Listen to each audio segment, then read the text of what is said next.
تو نے اس قدر اللہ کو منایا, اس قدر اللہ کو راضی کیا کہ تیرے رات کے آنسوؤں نے اس پورے بیڑے کو سمندر میں غرق کر دیا ہے. تیرے رات کے رونے نے اس پورے بیڑے کو غرق کر دیا ہے. نوجوان, تجھ سے میں اپنا دامن پھیلا کر کے کہتا ہوں, تو گناہوں میں ڈوبا رہے اور اللہ کی مدد آ جائے, یہ میری اور آپ کی بھول ہے. میں اور آپ جو دل میں آئے وہ کریں اور اللہ کی مدد آ جائے. یہ کسی نے غلط سبق پڑھا دیا ہے.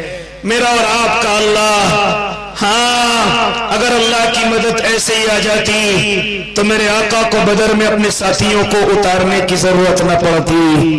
میرے آقا کو بدر میں اپنے ساتھیوں کو قربان کرنے کی ضرورت نہ پڑتی. اور خالی میدان میں نہیں بلکہ خود ایک عریش کے نیچے اور ایک چھپر کے نیچے مصلی بچھا کر کے سجدے کے اندر چلے جاتے ہیں اور جا کر کے کبھی اپنے ساتھیوں کی طرف دیکھتے ہیں. مٹھی بھر ساتھی ہیں, 313 ہیں, مقابلہ 1000 سے کر رہے ہیں. کچھ بھی تو نہیں ہے ان کے پاس, کچھ بھی تو نہیں ہے. حالانکہ میرے اللہ نے اپنے محبوب کو بتلا دیا تھا, اے محبوب کل فتح تیری ہوگی, کل اسلام کا پرچم لہرائے گا.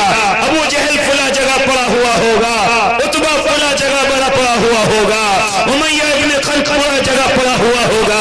یہ میرے آقا کو ایک دن پہلے اور آقا نے صحابہ کو پہلے بتا دیا تھا. سب کے مقبل میرے آقا بتلا رہے تھے فلا جگہ فلا کافر پڑا ہوا ہوگا. لیکن پھر بھی میرے آقا اس چھپر کے نیچے جاتے ہیں, مصلی بچھاتے ہیں اور سجدے میں چلے جاتے ہیں, روتے رہتے ہیں. یہاں تک کہ حضرت علی فرماتے ہیں کہ میں بار بار میدان سے نکل کر کے آتا کہ ذرا آقا کی تو خبر لے لوں, ذرا اپنے محبوب کو تو دیکھ لو.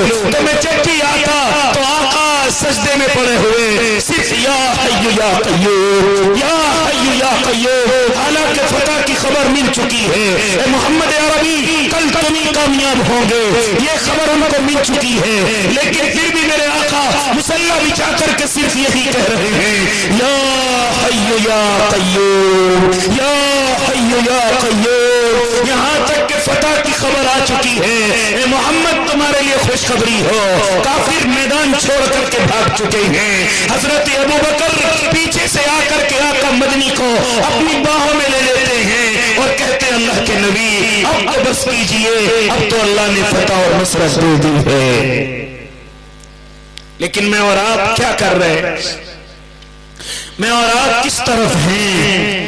اس لیے میرے نوجوان بالخصوص تجھے اس گناہ کی دنیا سے آنا پڑے گا, تجھے اس گناہ کی دنیا سے آنا پڑے گا.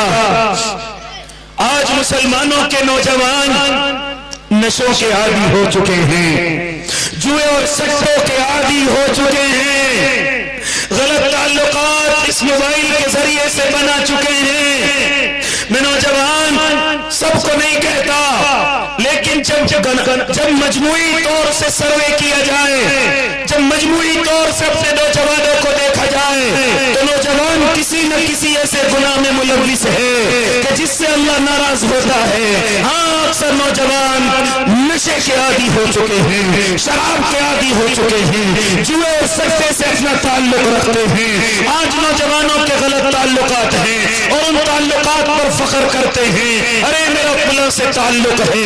آج نوجوان کا میں ایک اور گفتگو کرنے چلا ہوں, آج نوجوان کا قرآن پڑھنے میں دل نہیں لگتا, آج نوجوان کا قرآن سیکھنے کو دل نہیں کرتا. ابھی مفتی صاحب فرما رہے تھے اور نوجوان تو قرآن کی طرف کیوں نہیں آتا. ہاں یہ قرآن انشاءاللہ اگر میں نے اور آپ نے اس کو سمجھنے کی کوشش کی, اگر میں نے اور آپ نے اس کو پڑھنے کی اور سمجھنے کی کوشش کی تو بڑے تمام پریشانیوں کا حل اسی قرآن کریم کے اندر ہے. لیکن آج نوجوان کا دل قرآن کریم کو سننے کو نہیں کرتا, قرآن کی باتوں کو سننے کو نہیں کرتا, قرآن کو پڑھنے کو نہیں کرتا. آج تو قرآن صرف قسمیں کھانے کے لیے ہے, آج تو صرف قرآن گھروں کی الماریوں میں رکھا ہوا ہے, آج قرآن صرف جہیز میں دینے کے لیے ہے, آج قرآن صرف تعویذوں میں لکھنے کے لیے ہے. مرنے کے بعد ایک مرتبہ پڑھ کر کے مردے کو جنت میں پہنچا پہنچا دیا جائے صرف اسی کام کے لیے ہے۔ ہاں میرے بھائی، ان کاموں کے لیے خالی قرآن نہیں ہے، بلکہ قرآن تو ایک انقلابی کتاب ہے۔ اور میرے نوجوان، آج میرا قرآن سننے کو دل نہیں کرتا۔ ہاں جانتا ہے وجہ کیا ہے؟ ایمان ختم ہو چکا ہے، ایمان کی لذت ختم ہو چکی ہے۔ ورنہ ایمان کی علامت یہ ہے کہ اس کے سامنے جتنا قرآن پڑھا جائے اس کا دل اتنا ہی خوش ہوتا ہے، اس کی آنکھوں سے اتنے آنسو نکلتے ہیں، اسے اللہ کی اتنی یاد آتی ہے، اسے خبر کا اتنا ہی ڈر ہوتا ہے، اسے حشر کے میدان سے اتنا ہی خوف نکلتا ہے، اسے جہنم سے اتنا ہی خوف ہوتا ہے۔ لیکن آج قرآن سننے سے کوئی اثر نہیں۔ آج تو موبائل کی دنیا میں یہ دیوانہ وار ہو چکا ہے، موبائل کا عاشق ہو چکا ہے، جانتا ہے اس موبائل کو میرے اور آپ کے سامنے اسی لیے لایا گیا تاکہ نوجوان قرآن کی طرف نہ جائے، اپنے علماء کی طرف نہ جائے، کیونکہ دشمن جانتا ہے کہ اگر یہ نوجوان قرآن کی طرف آ گیا تو پھر باطل کی خیر نہیں ہے، کیونکہ اللہ نے ہمیشہ قرآن والوں کو کامیاب کیا ہے۔ ابھی 2-3 دن پہلے آپ نے دیکھا ہے کہ سپر پاور طاقت نے قرآن والوں کے سامنے کس طریقے سے گھٹنے ٹیکے ہیں، اپنی آنکھوں سے دیکھ رہا ہے نا۔ کیونکہ مجھے اور آپ کو یہ علم ہونا چاہیے کہ اللہ اس زمین پر قرآن والوں کو ہی عزت عطا کرتا ہے۔ اسی لیے میرے بھائی اور بالخصوص نوجوان، میں ایک گفتگو اور مجھے سمجھانے کے لیے کہ موبائل میرے ہاتھ میں کیوں آیا، یہ موبائل میری جیب میں کیوں آیا، ذرا اس کے لیے تجھے پہلے اللہ کے نبی کے زمانے میں چلنا پڑے گا۔ میں تجھے لے کر کے چلا ہوں، کیونکہ نوجوان جتنا آج موبائل کے ذریعے سے اپنے آپ کو بگاڑ چکا ہے، اپنی صحت کو خراب کر چکا ہے، اور اکثر نوجوان شوگر کے مریض نظر آتے ہیں، اکثر نوجوان اپنی صحت سے کمزور نظر آتے ہیں، اکثر نوجوانوں کے غلط تعلقات نظر آتے ہیں۔ ان میں بڑی وجہ اس موبائل کی ہے۔ اگر یہ موبائل نوجوان کے پاس استعمال میں غلط آ رہا ہے، اس کی صحت بھی خراب ہے، اس کی دنیا بھی خراب ہے، اس کی آخرت بھی خراب ہے۔ اگر یہ موبائل ہماری عورتوں کے پاس پہنچا ہے تو ان عورتوں کو بگاڑنے سے کوئی نہیں بچا پایا ہے۔ وہ سنو، یہ موبائل میرے اور آپ کے ہاتھ میں اتنا سستا کر کے کیوں دیا گیا ہے، اتنا سستا اس کا ریچارج میرے اور آپ کے ہاتھ میں کیوں دیا گیا ہے؟ جانتا ہے اس کی وجہ صرف یہ ہے۔ اس کو سمجھانے کے لیے میں تجھے اللہ کے نبی کے زمانے میں لے چل جاؤں۔ اللہ کے نبی سے اگر کوئی کافر آ کر کے بحث کرتا تو میرے آقا اس سے بحث نہ کرتے تھے، بلکہ میرے آقا اس کو قرآن سناتے تھے، اور بڑے بڑے لوگ میرے آقا کا قرآن سن کر کے آقا کے دیوانے ہو گئے۔ بڑے بڑے سخت دل اور پتھر دل میرے آقا کا قرآن سن کر کے اللہ کے نبی کے دیوانے ہو گئے۔ آپ کو معلوم نہیں، ابو جہل اتنا بڑا سخت دل ہے، لیکن آقا جب نماز میں قرآن پڑھتے ہیں تو ابو جہل چھپ کر کے میرے آقا کا قرآن سنتا ہے۔ اخنس بن شریح میرے آقا کا قرآن سنتا ہے۔ عاص ابن وائل حالانکہ کٹر کافر ہے، لیکن پھر بھی میرے آقا کا چھپ کر کے قرآن سنتا ہے۔ اس قرآن میں مزہ ہی اتنا ہے، اس قرآن کی تلاوت کو میرے اور آپ کے آقا کرتے ہی اسی طریقے سے ہیں۔ ارے میں انسانوں کی گفتگو کیا کرنے لگوں، اگر آقا مدنی کی زبان سے کسی جنات نے بھی قرآن سنا تو وہ بھی ایمان کے اندر آ گیا۔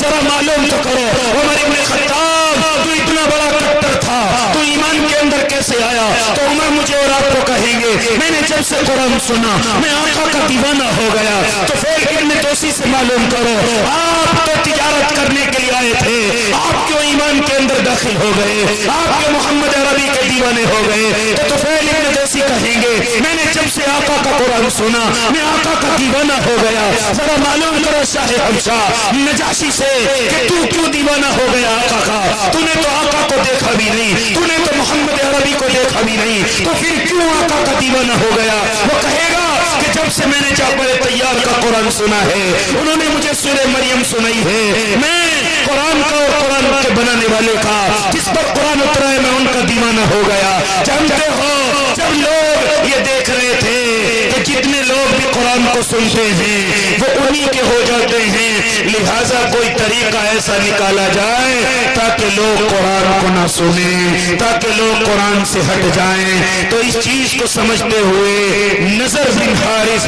کفار مکہ کی جماعت سے نکلتا ہے، کسر و کسرا کے پاس پہنچتا ہے، وہاں سے ہلاک خان اور اسفندیار کے قصے لے کر کے آتا ہے،